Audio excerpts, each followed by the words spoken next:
Zee 24 तासनं उघड केलेल्या पुणे जमीन गैरव्यवहार प्रकरणातील आरोपी शीतल तेजवानीला पुणे पोलिसांनी अटक केली आणि तिला आज आता कोर्टात हजर केलं जाणार आहे। वरिष्ठ पोलीस अधिकाऱ्यांनी ही माहिती दिली आहे। शीतल तेजवानीची सखोल चौकशी केली जाईल, त्या आधारे पुढची कारवाई केली जाणार आहे असं पोलिसांनी सांगितलंय। शीतल किशनचंद तेजवानी यांना अटक करण्यात आलेली आहे।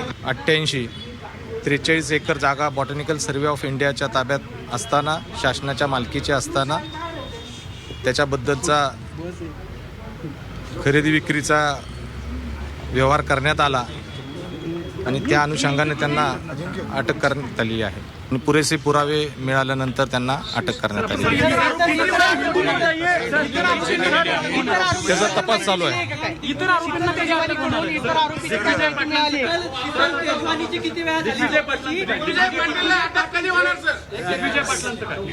आता तेजवानी यांचा तपास चालू आहे।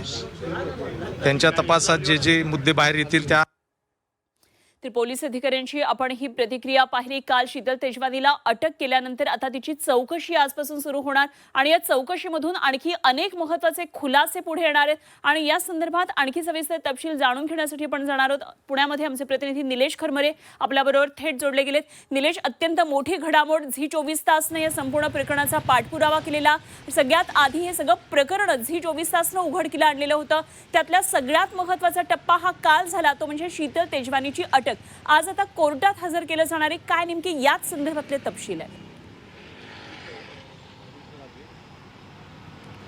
खरं तर काल संध्याकाळी 4:30च्या सुमारास शीतल तेजवानी यांना अटक करण्यात आली। खरं तर तिला चौकशीसाठी बनवण्यात आलं होतं। ही अटक गेले 7 दिवसापूर्वीच होणार होती, मात्र सातत्याने शीतल तेजवानी जी आहे ती वेगवेगळे कारण देऊन पोलिसांना गुंगारा देत होती। कोर्टात जायचं आहे, कोर्टाच्या काही अपडेट आहेत, या अशा अनेक गोष्टी सांगून ती पोलिसांची दिशाभूल करत असल्याचा तपासात पुढे आलेला आहे। मात्र या प्रकरणामध्ये जर बघितलं तर आर्थिक गुन्हे शाखेने शासनाची फसवणूक केल्याचा हा मुद्दा समोर आलेला आहे आणि दुसरा मुद्दा म्हणजे जे तिथले वतनदार आहेत, 272 लोक जे आहेत, त्यांची जी पावराटेने घेऊन जे चुकीचा व्यवहार केलेला आहे, या गुन्ह्यामध्ये तिला या ठिकाणी आता अटक केलेली आहे।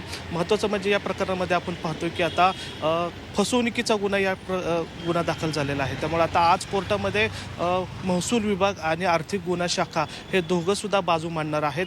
तिच्याकडनी काही कागदपत्र जे जप्त केलेले आहेत ते कोर्टासमोर मांडण्यात येणार आहेत। महत्त्वाचं म्हणजे या प्रकरणामध्ये जे तक्रारदार आहेत, नायब तहसीलदार, त्यांची स्टेटमेंट घेण्याची शक्यता आहे, कारण या प्रकरणामध्ये पुरवणी जबाब, कारण जी फिर्याद दिलेली आहे ती थोडीशी कमी असल्यामुळं कदाचित ही फिर्याद वाढवण्यासाठी आणि आणखीन तपास करण्यासाठी महसूल विभागाचा फार महत्त्वाचा भूमिका असणार आहे आणि त्यांचंही या ठिकाणी कोर्ट जे आहे ते म्हणणं ऐकून घेण्याची शक्यता आहे। त्यामुळे आता या प्रकरणामध्ये पोलीस जे आहेत ते तपासासाठी ती जी पोलीस कस्टडी आहे ती वाढवून मागण्याची शक्यता आहे। जवळपास 14 दिवसांची मागणी करतील आणि त्याच्यावर कोर्ट आदेश देईल। मात्र या दुसऱ्या बाजूला जर बघितलं तर आज जिल्हा निबंधक कार्यालय जे आहे, मुद्रांकन शुल्क, त्यांनी या प्रकरणातले जी कंपनी आहे मीडिया कंपनी, त्या कंपनीचे जे भागीदार आहेत दिग्विजय पाटील सिंग, त्यांना नोटीस देऊन